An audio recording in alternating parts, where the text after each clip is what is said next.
Le président du Parlement éthiopien Tagesset Chafo a annoncé que le nouveau gouvernement sera formé le 4 octobre 2021.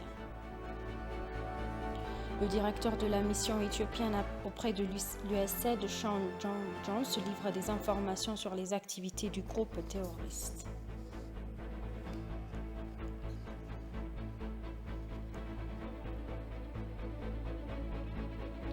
Bienvenue chers téléspectateurs, c'est Aline Taibaro avec le journal du 1er septembre.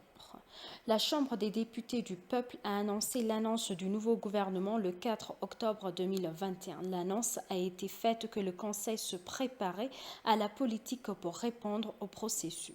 Le président de la Chambre des députés du peuple, Tagesset Chafo, avait à cette époque clarifié qu'une les préceptes de la formation du gouvernement. Dans le même temps, il a ajouté que le Conseil est prêt à mettre en œuvre des mesures pour moderniser le système. D'autre part, d'expliquer que le Conseil a mis en place un système à rencontrer au quotidien et un système de contrôle. Lors de la formation du nouveau gouvernement, les membres de l'organisation permettent à 7 à 13 et les membres seront touchés par le fonctionnement de leur profession, a-t-il précisé.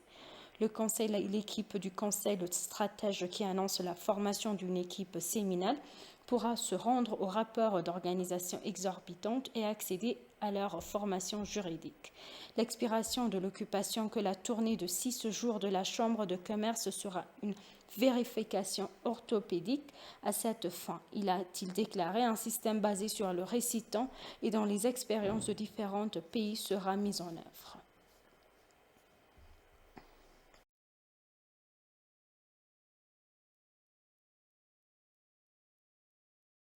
Le groupe terroriste TPLF a appelé l'Agence des États-Unis pour le développement international, a contacté Sean Jones, directeur de la mission de l'organisation en Éthiopie. Le directeur de la mission éthiopienne à l'USAID, Sean Jones, a livré une brève interview à ETV citant la situation du TPLF. Silon est averti maintenant que les forces du TPLF ne pourront pas entrer sur le continent dans les zones de la région d'Amara, empiler les voitures et effectuer beaucoup d'implantations dans les villages, a-t-il expliqué.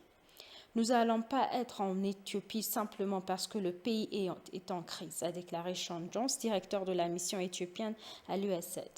Mais c'est aussi vrai que l'Éthiopie est l'un des rares pays participants au monde et qu'il y a 3 pays qui font partie de l'Éthiopie. Parfois, a-t-il précisé qu'il pense que les relations ethio-américaines se sont détériorées à cause des rumeurs non confirmées diffusées sur les réseaux sociaux, mais ils n'ont jamais coopéré avec l'Éthiopie, a-t-il précisé.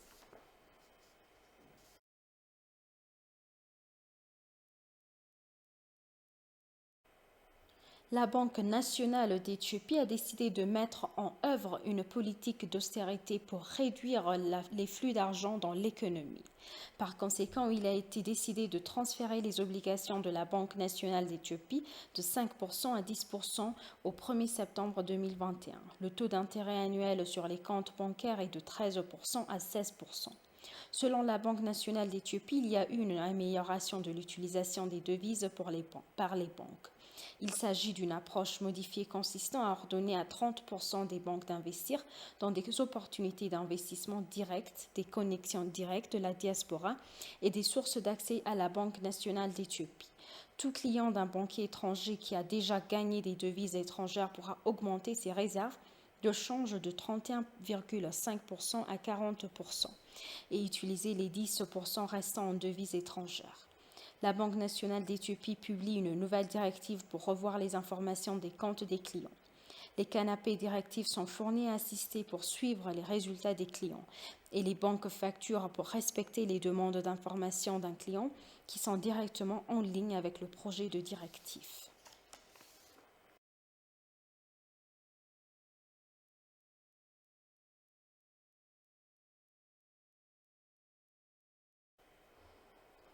Our Home, une application de technologie Internet qui connecte les fournisseurs de services et les demandeurs, a été lancée. La technologie relie facilement des clients étrangers et nationaux aux hôtels de service, aux hôtels spécialisés, aux résidents privés, aux hôtels et aux centres de villégiature. Le commissaire adjoint de la Commission de la planification d'Al-Kachoseme a déclaré que le pays envisage de créer une économie qui sera un leader pour le tourisme et le secteur privé dans le plan de développement décennal. Le directeur du secteur des TIC au ministère de l'Innovation et de la Technologie, Abiot Sinamo, a précisé que Our Home contribuera à réaliser de la vision Digital Ethiopia 2025.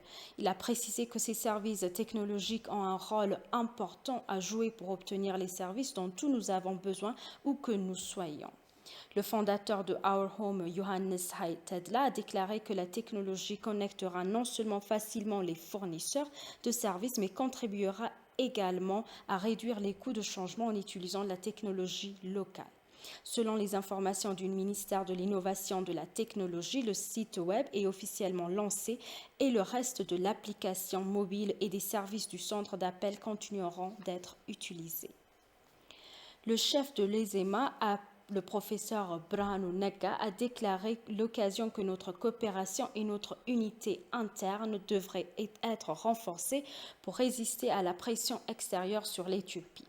Le peuple éthiopien a fait pression pour que les États-Unis et l'Occident fassent des efforts anticonstitutionnels pour négocier avec les terroristes, a expliqué Brahanu Nagga, le chef du mouvement pour la justice du peuple éthiopien.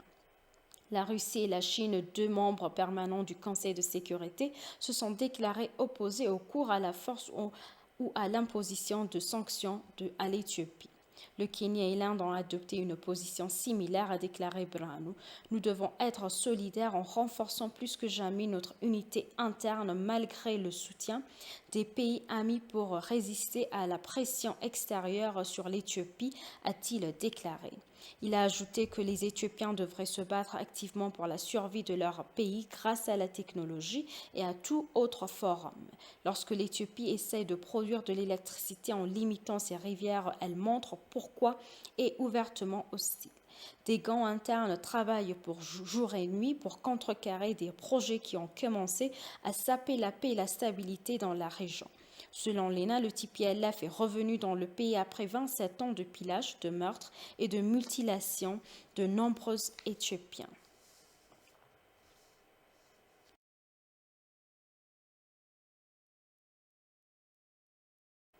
L'UNICEF fait un don d'articles d'une valeur de plus de 30 millions de birrs aux personnes touchées par l'invasion du TPLF. Le chef de l'État régional d'Amara, Toagenyo Teshagar, a remercié l'UNICEF pour son soutien à la région. Il a appelé les autres organisations humanitaires à continuer de soutenir l'organisation. L'UNICEF a fourni des manuels et des stylos, des articles de toilette, des matelas et d'autres matériels.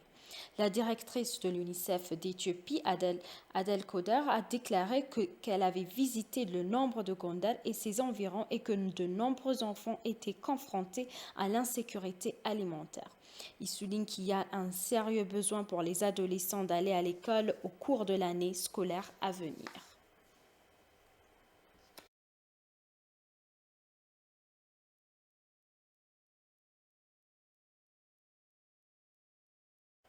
Et pour conclure le journal, la communauté éthiopienne s'est réunie à milliers à l'ambassade d'Éthiopie à Londres pour exprimer son soutien et sa solidarité envers le peuple et le gouvernement de l'Éthiopie.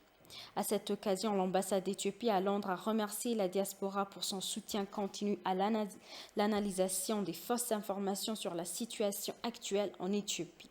L'événement a été organisé par Defend Ethiopia UK en collaboration avec l'ambassade et soutenu par les entreprises locales éthiopiennes. Les participants ont pu entendre des discours de motivation des personnes âgées et des responsables militaires à la retraite et ont été divertis par des artistes éthiopiens de renom.